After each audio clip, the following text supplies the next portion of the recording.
Thank you for joining us for another segment of the Red Pill Christians podcast. My name is Praxology. You can call me Prax. I have joining me today Rock and Roll Chuck, also known as the OYS Daddy, Horns of Apathy, a moderator and primary contributor over at MRP, and the Birthday Boy, Redirected, also known as Matthew. Before we begin, if you would like to take a minute to like, comment, and subscribe, that would really help the channel out. I'll give you 3 seconds to do that because we want you to do that. 2, 3, awesome. Redirected and I, we have frequently talked about how there's a lost art of riffing. Guys that I talk to all the time, you start talking to them, it's like they're weenies. They're just weenies. You start trying to groove with them a little bit, and then they throw something totally off beat. Why do you think it is that riffing is such a lost art, and how many guys have you met with personally that you feel like you can really riff with? The problem is that it is difficult for men to find opportunities to be surrounded by a bunch of other men and feel safe. Think about the ages of 13 until like 18 before you graduated high school. How many opportunities did you have to sit down in a group of guys, not be judged, and just riff with them? Very few and far in between. Zero, right? Now, when I grew up, because I'm approaching, I'll be 39. But when I was a kid, you learned to riff with all your friends. You had the neighborhood boys that all ran around and made fun of the girls and, talked about how that one's got a big butt and that one's got small tits compared to the one down the street. Like, that's what we did. When one kid would get in trouble, the other one would get in trouble too because he said a bad word when that happened. This was how we used to live, and that doesn't happen anymore. So the opportunities for guys to actually have ongoing male positive group bonding experiences has diminished. I also had things like Boy Scouts. I had the opportunity to do stuff like that, which has now been infiltrated by girls. All the safe spaces for men have disappeared. You don't actually learn how to do it. And when you do come across, and I say, hey, Chuck, you got a fat head. Chuck's gonna cry. Chuck. I'm a chucklehead. Chuck will be like, oh yeah, I got a fat head. Well, you got a small neck, or whatever it is, and we'd be riffing back and forth. But if I turned to you, Praxology, and I was like, hey, your beard fucking sucks. And you would be like, well, I'm going to call my mom. Hey, Prax, your beard sucks. Dude. It's no surprise. Like the proliferation of men that are being raised by their mother is huge as well, right? So if you want to dig really deep into this, it's pretty simple. If Chuck and I were 25 years old right now each, and I turned to him and I was like, hey man, you need to shave your balls. Like, they're so hairy. He would turn to me and he would be like, that's no way that friends should talk to each other. We should be conscious of our emotions and our feelings, and you should try to maybe write me a letter next time. Who do you think Chuck learned that from? It wasn't. I wouldn't say that. I'd be like, dude, why are you looking, man? Why are you looking at my balls? He would agree and amplify. He'd be like, oh yeah, my balls are hairy. Well, I can't even see yours. Now I would. Back when I was in my 20s, I was raised by both parents. My parents were married until the day my dad died. 52 years. Okay. I didn't learn any of this stuff. I was bullied a lot growing up. I didn't have that many friends. Didn't do any riffing because I didn't hang out with a bunch of guys. I wasn't into sports. I got high. I like to party and get high. And once I started getting high, I had friends and we would bag on each other all the time. All the time. That's where I learned it, partying. But I was always high. And once I quit drugs, I had to learn how to do that sober. And that's a bigger challenge. Point is you guys, young guys just don't have the opportunities to do it. And to do it in a safe way, that requires you to have built strong male friendships in the first place that allows you to riff. Like, I'm not going to meet some guy at the gym that I've never talked to right now and walk up to him and be like, what's up, Tyrone? You looking like Mega Chad. That's not going to happen. But if I talk to this guy a few times, maybe I see him on the bench press and he's got like 3 plates up there. I'd be like, hey man, do you need me to come lift that for you? And he looks at me and I'm like a whole $170 and he just laughs. And you have to build a relationship with a guy to be able to do that. Male friendships are probably one of the most important things to young men today. If I could make one recommendation for your like super young audience, if you have one, like your 18, 19, 20-year-olds, join a fraternity in college. It's the best decision I ever made. That's where I really learned to riff on guys because I'm surrounded like by 30 of them 5 days a week.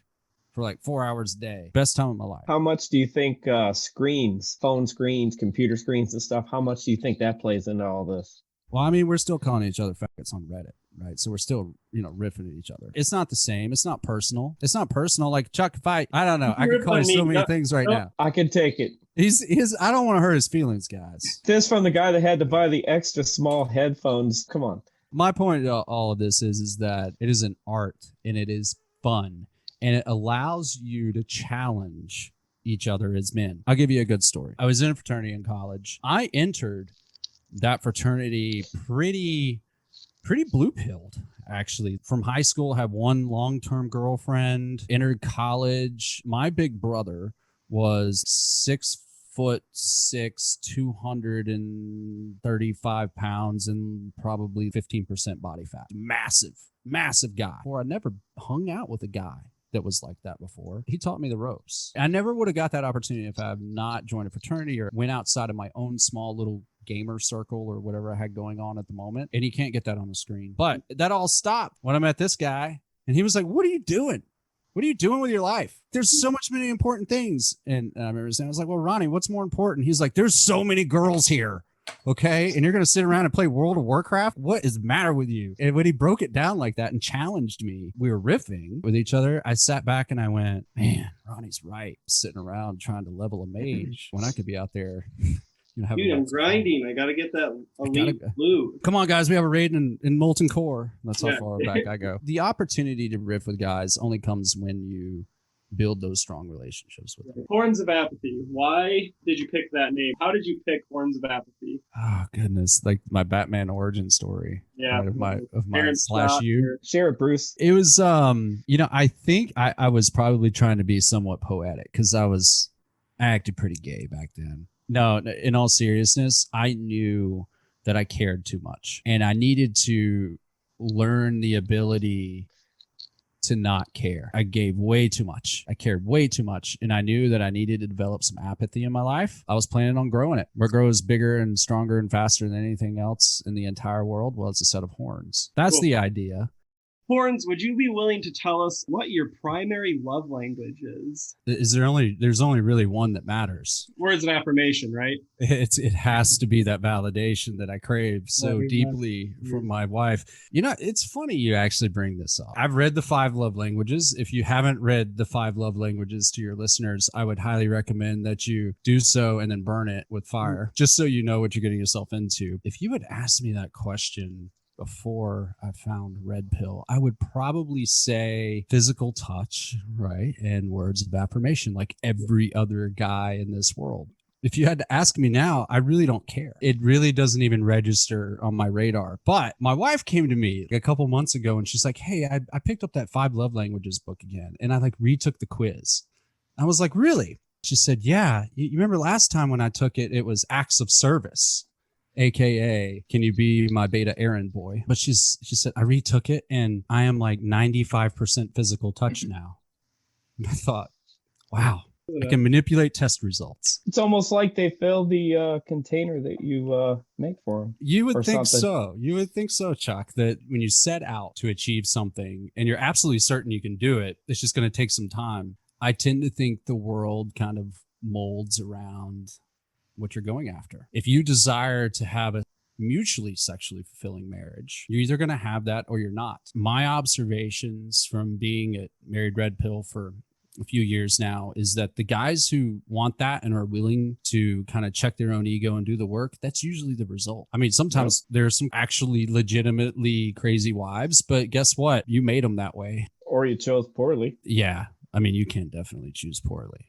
No, she had blue hair. I didn't know.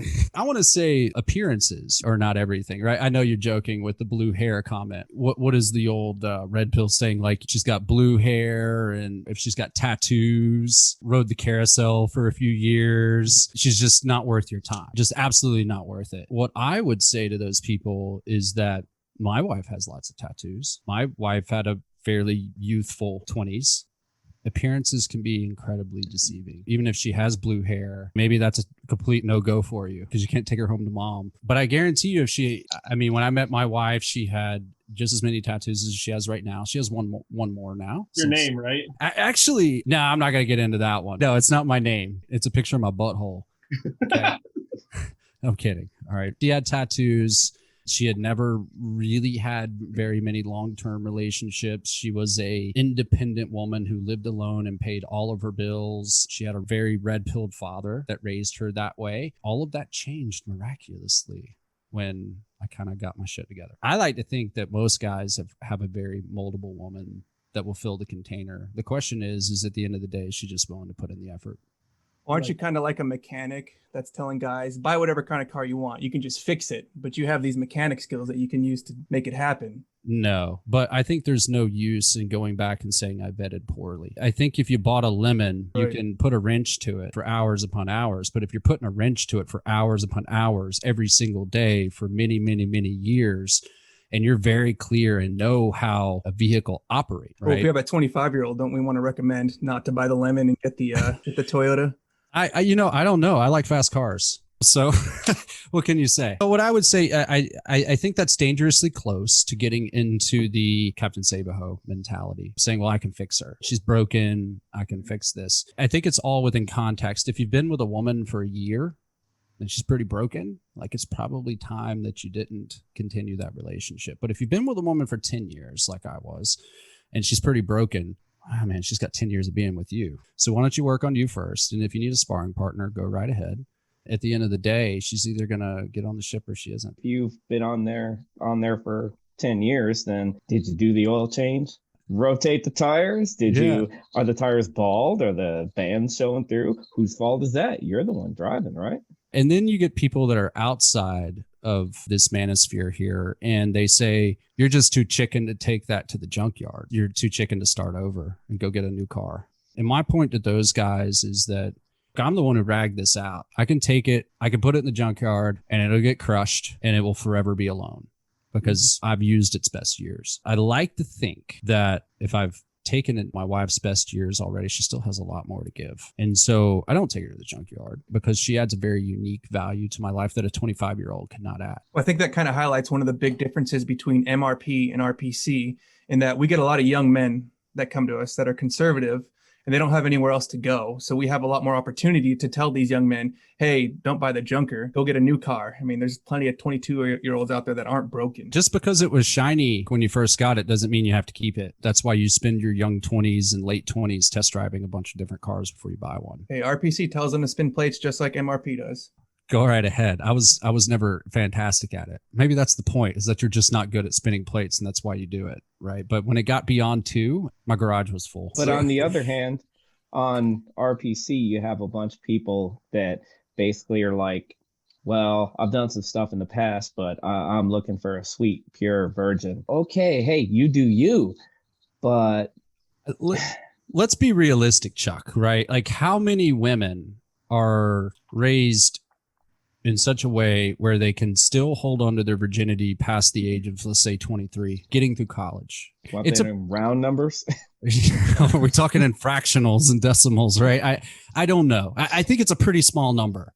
Even the Christian women, it's pretty small. It's a pretty small number. And so maybe we lax our vetting process or whatever you guys want to call it to say, well, women who have been with equal to or less than this number of people. And maybe that's the advice that we give. I don't really think about it, to be honest with you. And I think if you're obsessed with in count, that's a really bad problem. And let me tell you this, to the guys who want to get a virgin and marry her and live in this great life to where your penis is the only one that's ever been inside of her vagina, I'm going to tell you now that I personally have had sex with double-digit women and taken their virginity, and every single one of them were in their 20s, and every single one of them were messed up. They were worse than the ones that had had 5, 6 partners before me. They're just absolutely crazy. I wouldn't do it. For them to actually beat the system of feminism in this day,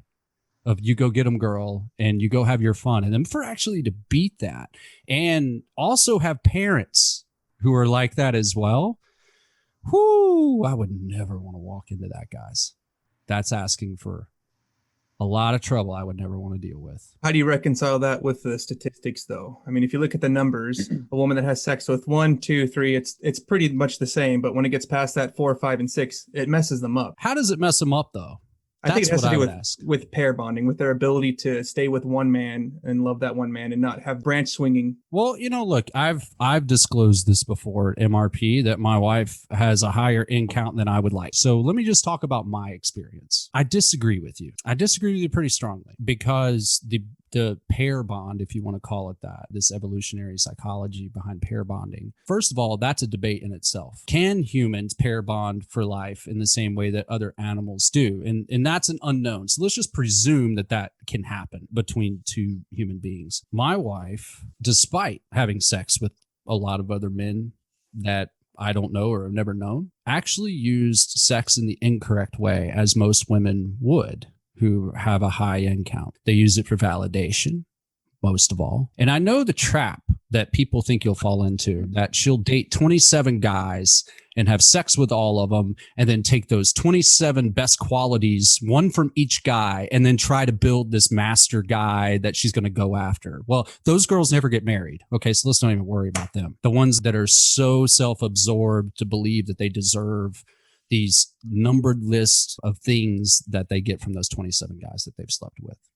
That's what you're talking about when you say it breaks their ability to pair bond, is that no one is ever good enough. I'm good enough. I'm better than good enough. And despite my wife having sex for all the wrong reasons back then, she now has sex for all the right reasons. And no man has ever done that for her before. And that took me a long time. I would challenge guys that say, well, I can't be with her. She slept with 7 men. I would say, well, you probably know what quality those guys are. If it's 7 guys, we can bet that 50% of them were alpha in some way. And the other 50%, who knows? Longtime high school boyfriend, who knows what that is? But how good are you? I think, Matt, people use that as an excuse to not be good enough. I would agree with you. I was going to say the same thing, and that's my big thing with the gotta find a virgin thing that we see so much on RPC is they don't want to have to be any better than the minimum in a lot of cases, and they're scared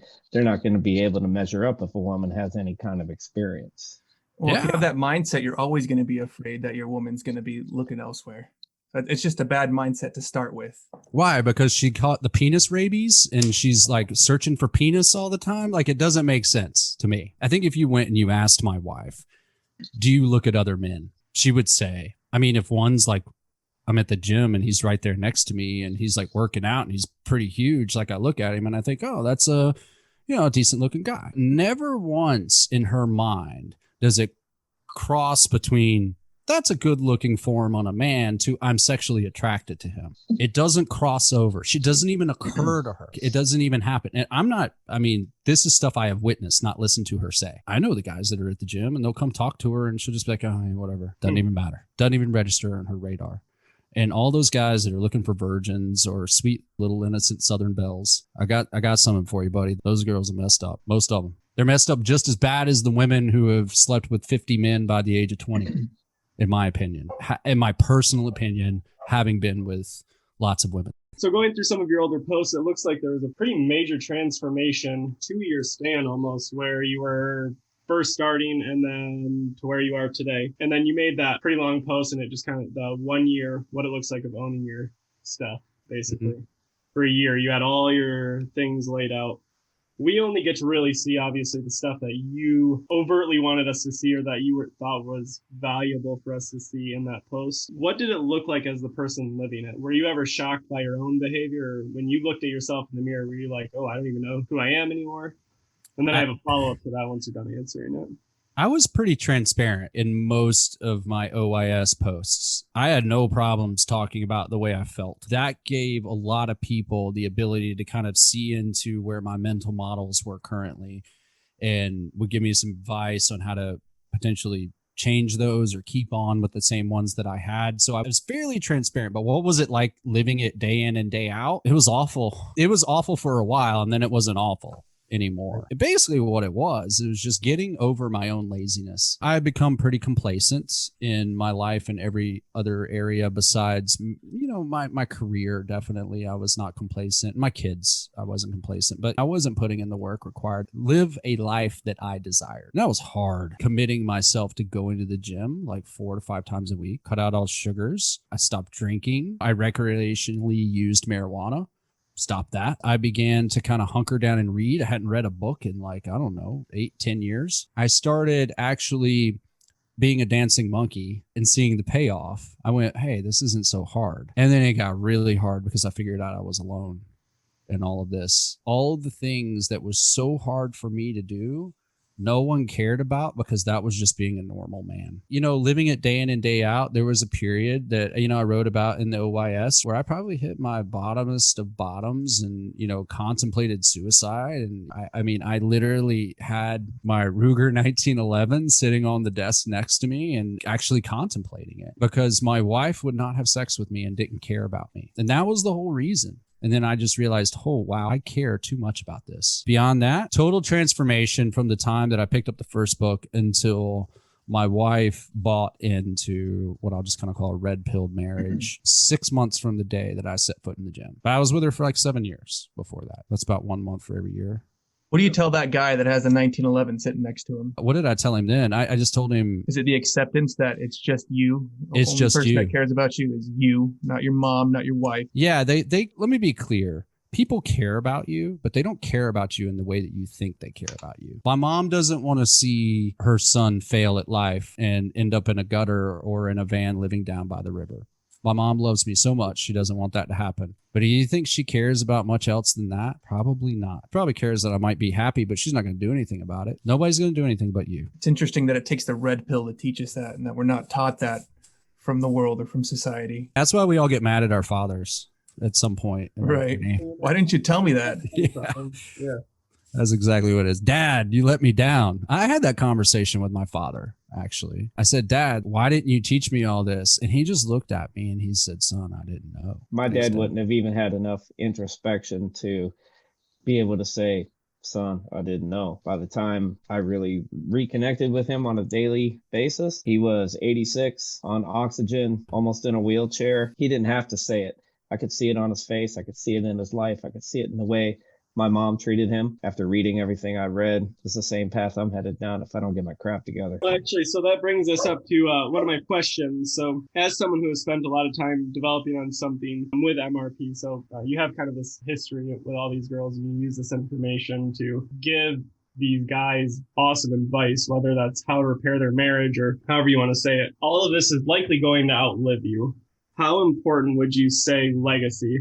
Something that's going to outlive you, building something that is going to surpass just your lifetime. How important is that for a red-pilled guy? I can tell you it's not important to me at all. Here's the thing. I think a lot of men get caught up in the ego of leaving a legacy. When you say, I don't know what that might be. Is this legacy MRP? Let's just use me as an example. I make these posts and help a lot of dudes, and I know Chuck here does too. Is my legacy how proud I am of all this stuff that I've written? No. Do I care that I helped other men? Of course I care. Why else would I do it? Am I so self-absorbed that I believe this could be my legacy that I leave behind? I got to think I have better things to do in my life than that. And even if it's a legacy for something huge, like say you want to have a bunch of kids, 8 kids, you want to have like 20 grandchildren, you want to build this massive family. Do you really want that? Or you just like the idea of leaving that behind? And I don't think guys will tell themselves the truth. Do you know how hard it is to have 8 kids? Don't even want to know. I don't want to know. I mean, maybe there's some guys out there that want that. I guarantee you 90% of them do not all live in Salt Lake City, Utah. Those guys, they don't want 8 kids. Come on. They've just been taught that they want 8 kids. Mm-hmm. They're forced into mentally developing this ego surrounding the fact that they were going to leave behind this great legacy of children and grandchildren. And so they talk themselves into it. I think that's bad. Terrible. No man doing the kind of things that we do on Reddit and Discord to some extent really think about that it might end up being a legacy that we leave behind. I mean, we think of legacies as kind of other things. To use a comparison, you look at somebody that's I think he's left a legacy. You look at Jack Tenenhearts. Now that dude, his writings, if Reddit survives, let's say 20 years from now, I think people won't still be reading his writings and being impacted by him. I would hope some of the things I wrote would be like that. I don't write them for that reason, and I'm not thinking about that at the time. I just want to give back some of what I got, try to help some guys come up and be better and fix some stuff. People helped me. It's fun. I enjoy it, and it sharpens me. It makes me learn the principles. Ultimately, if that stuff survives online, it'll be kind of a legacy of sorts, I think, but I don't do it for that But reason. it's not tied to your ego. Yeah. Do you think Jack Tenenhearts always thinks back to all that stuff that he wrote on MRP? He doesn't go back and read his own stuff, constantly check his inbox to see if somebody tagged him or sent him a message to say thank you. That isn't why I do it. It isn't why you do it. You guys want to know a secret, a big secret? Chuck here is my Morpheus. And I'm pretty sure Jack Tenenhearts is yours. Maybe that's his legacy, is that we're all sitting here right now because of one guy that stopped posting 3 years ago. Chuck took the torch and passed it on. Maybe we're all in some kind of like masculine Olympic relay race where we're having to pass the torch right from one guy to the next. And I'm sure Chuck has affected a lot more people than just myself. Chuck has probably helped a ton of people. And then they go on to kind of spread that knowledge. So it's kind of like the waterfall effect, right? A waterfall starts with one drop. It's discipleship. Is something we talk about over on RPC and on Discord a lot. That discipleship really, really matters. And your post about teaching a 16-year-old kid to lift, that was, well, Greg Curious wrote a post about that post and lined out the principles of discipleship based on what you had done. And so we just call it by different names, I think. Yeah, you can call it whatever you want. Mentorship, your Morpheus, discipleship. You can call it whatever you want. I think it's all about just moving the ball forward, is giving the opportunity to a bunch of guys to move their own ball forward. I think the success rate, if I'm just being clear, is probably like 5% of guys that find this information that go on to actually lead happy, fulfilling, joyful lives. Why is the attrition so high for guys that come here? There can only be so many great men in the world, man. Not everyone is cut out. Laziness. Yeah, it's mostly they don't want to do the work. It's mostly laziness and ego. It's ego, first of all. That's the number one thing that stops most guys from progressing, is that they just can't get out of their own way and admit the truth to themselves. And even those guys that are able to do that, 95% of them don't do the work. I don't get the ego thing. I mean, we all have ego to some extent, but man, I don't know if I was just in a different place in my life when I found the information. And I realized this stuff, it rings true. Wow, why didn't I think of this before? But it's so obvious. I wasn't sitting there trying to reconcile it to myself. I was like, man, okay, I need to do this first. I need to change that. And I need to start working on this. I don't get why more people's reaction isn't like that. Their life sucks. Why would they not want to make the change? I don't get it. I think guys get to that. They actually execute on that part. I'm fat, I'm out of shape, or I'm really super skinny and I have no muscles, don't lift, I haven't read these books. And then there's like the baseline. Most guys do that stuff, even if they're doing it badly. They're like, oh, why? I couldn't go to the gym, so I did dumbbells at the house. That's not the prescription that we ordered for you. So most of the guys do that. It's when it gets to the stuff to where they have to actually do introspection that their ego fails them. They can't get over the fact that at the end of the day, no one cares about you. No one cares about you. I had to get to that point, and I had to realize that that is a harsh truth, a very lonely existence, until you realize that you can embrace that loneliness with yourself and with other men, because you're all going through the same thing. You're all figuring out that nobody loves you like mama. That is a very hard truth to swallow. And that's where most guys fail, I think, Chuck, is they can't get past the fact that they're so important that people must really care about them. Well, I would say heavy is the head that wears the crown. But the fact is, you're still sitting on the throne. You just got to realize it. You got to act like a king, be a king. One other question. This actually kind of relates. Obviously, you're from the MRP sub and we're from RPC.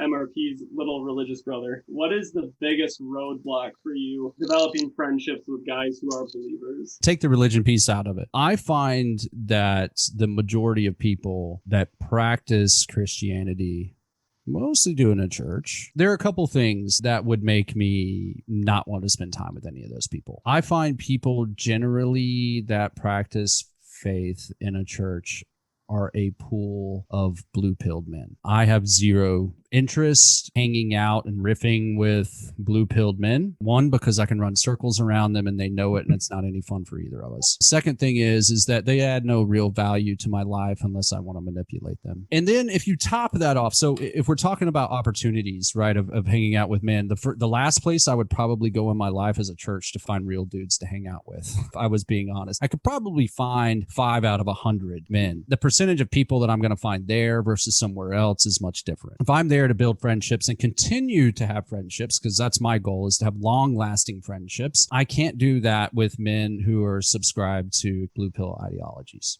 It's impossible for me to do. Besides the faith, there's the evangelism piece. We don't need to discuss. Everyone knows about that, and no one likes it. It's an art that you must craft. If you're not good at it, don't do it.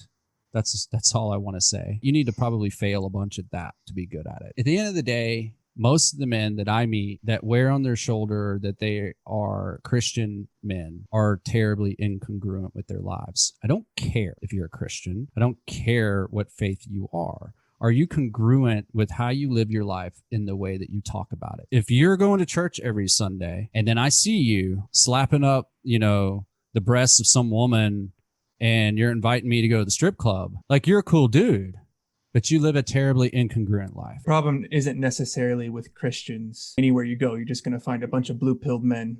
Yeah. Your problem is with Christians that say they have this ideology and they have these beliefs, but they're not congruent with those specific beliefs that they have. I don't know what their beliefs are. I don't know the intricacies of their beliefs, but it's like talking heads. Like, out of one side, I may have once been evangelized, kind of said, no, that's not an area we're going to go down. I've got my own thoughts about that. You've got yours. That's not a discussion topic for you and I. Then they turn around a couple months later and I see them exhibiting actions that are terribly incongruent with the way that they talk to me. Like, those aren't men that I want to surround myself with. I would much rather meet you and know that you're a pot smoking, beer drinking, lazy guy that loves the Philadelphia Eagles, and we have that in common. And we can go watch football together and shoot it and have a ton of fun. And then I'm going to go home. And that's the extent of my relationship with you. I don't care. Just be congruent with who you are.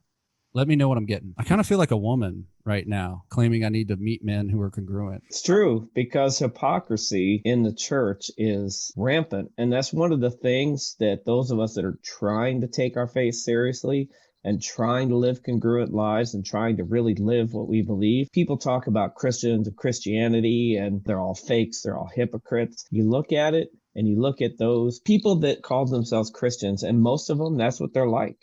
And that's the problem for those of us that are truly trying to live what we say we believe, is we are judged by all of those around us. That's the standard. That's what everybody else sees. And so we're trying to live congruently. Immediately, oh, well, you're just like those other ones, because they don't even take the time, because they've seen so much hypocrisy and so much fakeness. They don't even bother to evaluate. They just automatically dismiss that out of hand. It's a struggle for those of us that take our faith seriously. Honestly, Jesus said, it's not going to be many people that enter the kingdom of heaven. That speaks to those hypocrites. He said in Matthew 7, many will say to me on that day, Lord, Lord, did all these wonderful things in your name.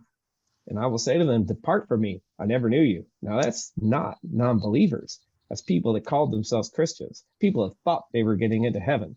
People that really believed they were living it. They lived a lie. Jesus said, I never knew you. That's a struggle for those of us that really care about it. It sucks because we get judged on the basis of what everybody else is doing wrong. The slim and narrow road, I think that goes into what Horns of Apathy was saying. If it's only 5% of guys, those are pretty bad odds. If you're only winning the bet 5% of the time, you're not a very good bettor. Can I add one more thing? So let's say that I meet a man that is congruent with his life and he seems pretty cool. Let's take it out of context for a moment.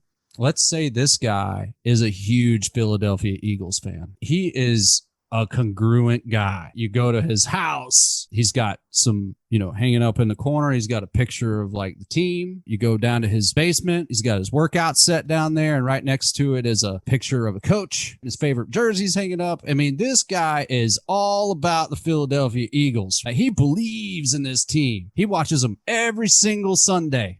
You guys see where I'm going with this? The reason that he does that is because he's just a Philadelphia Eagles fan. And when I ask him, why are you an Eagles fan? He says, well, why wouldn't you be? It's so great being an Eagles fan. I know everything there is to know about being an Eagles fan. You know what? I love the Eagles. Every day I get up, when I start to go do something, I think about the Eagles. And I think about how the Eagles have contributed to my life. Do you see what his mental point of origin is? His mental point of origin in that scenario is the Philadelphia Eagles. The mental point of origin of most men who are Christians is God. It is a very shallow relationship and a very shallow mental point of origin. And I just simply cannot get past men who believe in outside agency in their own lives. I think that it is an excuse for doing the work. And that's the way that I think about most Christians, to be honest with you. Now, I know a few that live terribly congruent lives and they're fantastic. They're still their own mental point of origin because they understand that they have a mission in this world. It's their own mission. Maybe it's divinely inspired. I don't know, whatever you want to say. Okay. But at the end of the day, they're focused in on themselves and what they're doing to contribute to the joyfulness in their own lives. And they're not expecting the Philadelphia Eagles to send them Super Bowl tickets for free just because they're a fan. Some of your problems with Christians are exactly the same as our problems with other Christians. The biggest one being the congruency and mission. And that's what we try to teach men, is to have a mission. And yeah, we might say it's divinely inspired or it's a mission to further the kingdom, but it's still their mission and it's still only them that's going to accomplish that mission. So it might be 5% of Christians that are actually on it, but I would argue 5% of everyone is actually on it. I mean, if we go to MRP, you guys are just luckier because you can kick people in the butt. You can be mean.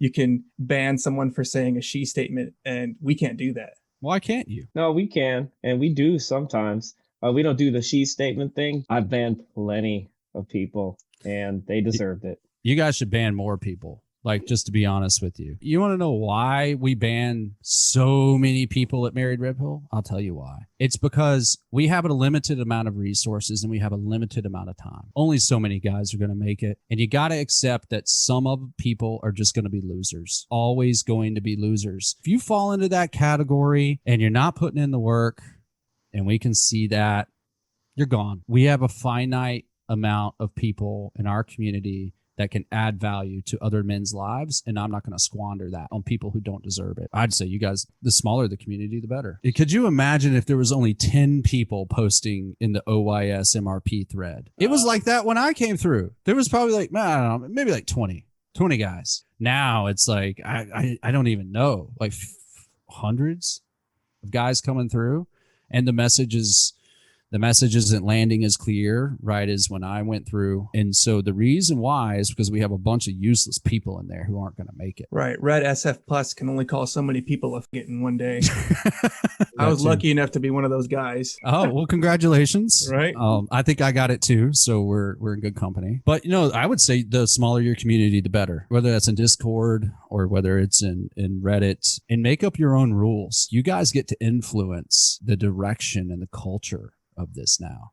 You should ban everyone who doesn't agree with you. There were other people around you. You have a sphere of influence of people that you're interacting with, sometimes on a daily basis, sometimes on a weekly basis. What was their reaction really to what I would consider, for most people, pretty radical changes that occur in somebody's life? I keep a pretty close circle, so it's not like numerous people that I closely surround myself with that would notice a remarkable change, first of all. So let's say it's like 5 to 6 people. My father saw how happy I was and said, "What did you do? What have you been doing?" And I was like, "Hey, I don't know, read this book."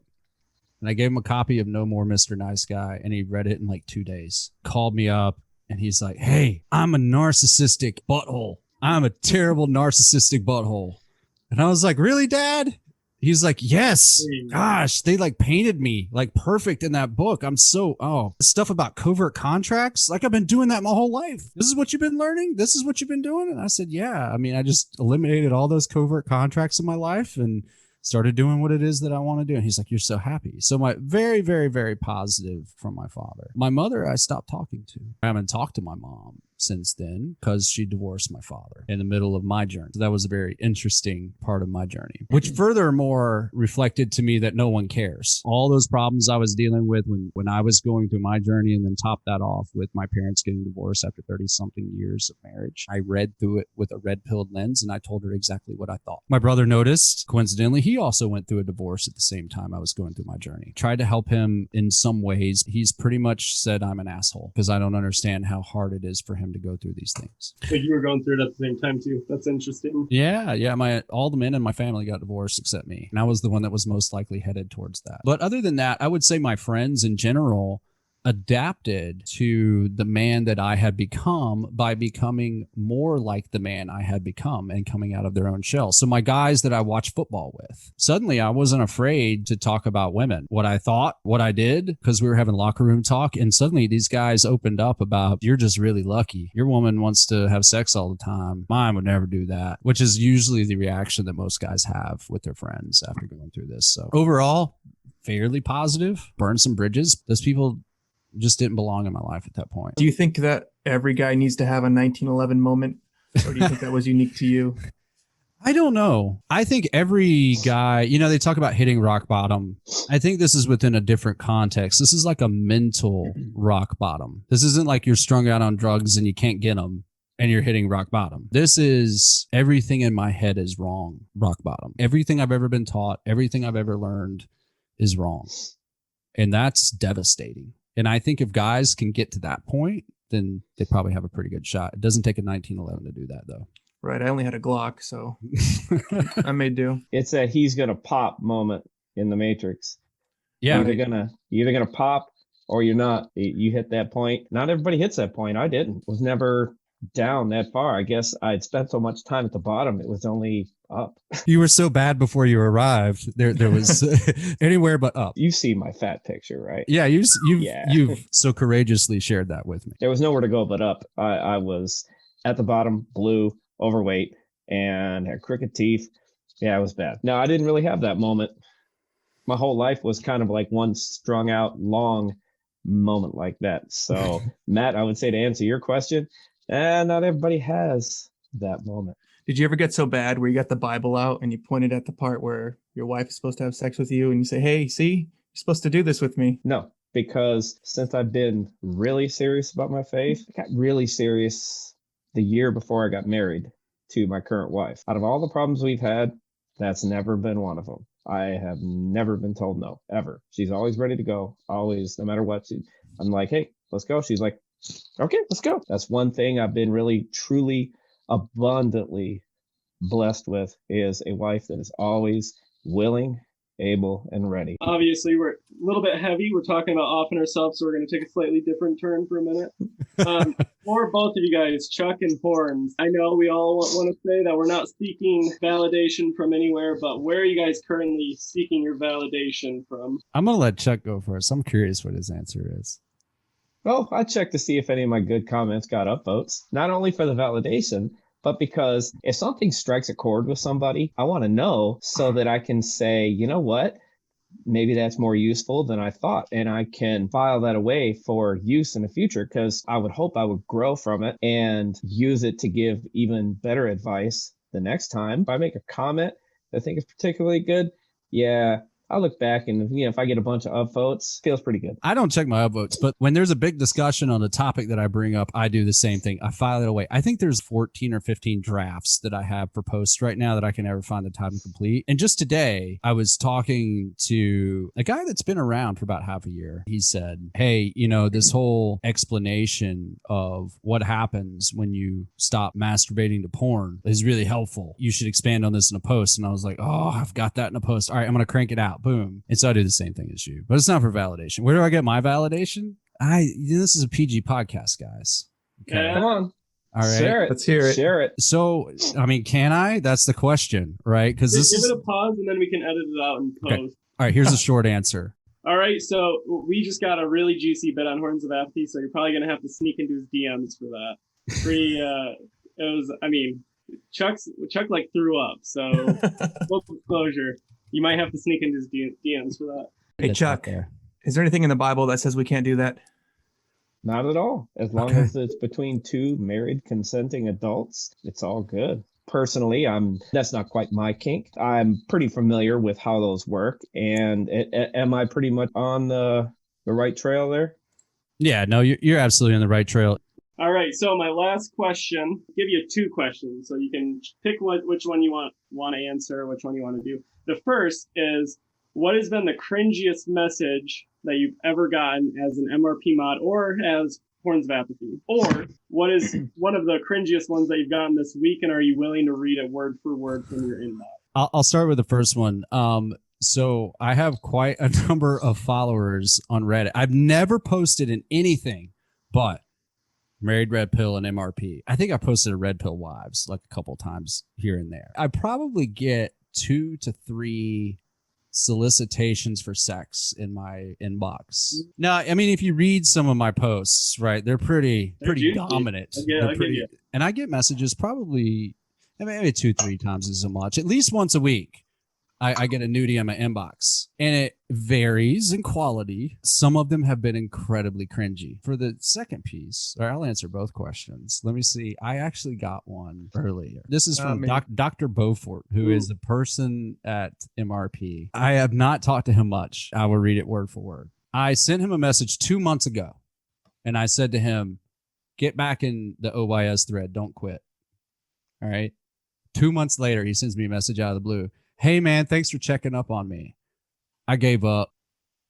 I let you down. My new OYS is a pretty big mess, and I don't deserve your guidance anymore. I would love to hear your thoughts on how to do this. This was his final reply to me. Yes, I want to get divorced, and I want to co-parent, and I want to co-live with her. Maybe we can date non-exclusively if we're both into it. We're going to ban him because this guy decides that he wants to be married and but his wife is going to have sex with other men. He decided that was something that he was cool with. It's miserable, not just sad. Yeah, right? Not really a candidate for the program anymore. Nope, he's getting fired, guys. Closing remarks, we'll start with, I guess we can start with redirected, Get his out of the way. Shave your beard. It looks horrible. Dude, shut. Okay, I look prepubescent if I don't have this. I look like a fetus, okay? A fetus? It's so bad. And I'm working with dogs, and I'm telling these grown men, like, hey, you suck at, like, leading your house. They don't listen to me if I look like a child, okay? I have to have it. It's better than nothing. You can eat it. Chuck, any closing remarks? This has been pretty awesome, man. Really appreciate you coming on and sharing your insight, being really open. One thing I've always admired about you is you're always really open. You always pretty much say what you think, and you don't worry about whether other people are going to judge that or not. That's not an easy skill to build. I like to think I'm open. Yeah, I look at some of the stuff you posted. I'm like, yeah, I don't know if I could ever share that. Appreciate it, man. Horns, kind of the guest of honor tonight, the guy that we kind of put this all together on for. It's been a ton of fun hanging out with you for the last bit. The only thing I would say in closing would be to begin to build a life that is attractive to both you and all women, not just one woman. Right. Build a life that is attractive to all women. Step 1, be attractive. Step 2, don't be unattractive. Okay. And if you can stick to those 2 rules, everything will be just fine. Even if you have a patchy beard. I was worried he was going to say that. I knew it. I could feel it. I could feel it coming on. Okay. Whatever. Right on. Well, thank you guys so much. I hope you guys have a good rest of your night. Fun chilling out with you guys for a little while. Go to bed, Patchy. Dude, get out of here. I'll fight you. Bring your patchology. I think somebody just earned some flair. Appreciate you guys popping on. Thank you guys. Have a good night. Hey, thanks, gents. Appreciate it. All right. Guys. Yeah. Thanks, guys. Take care.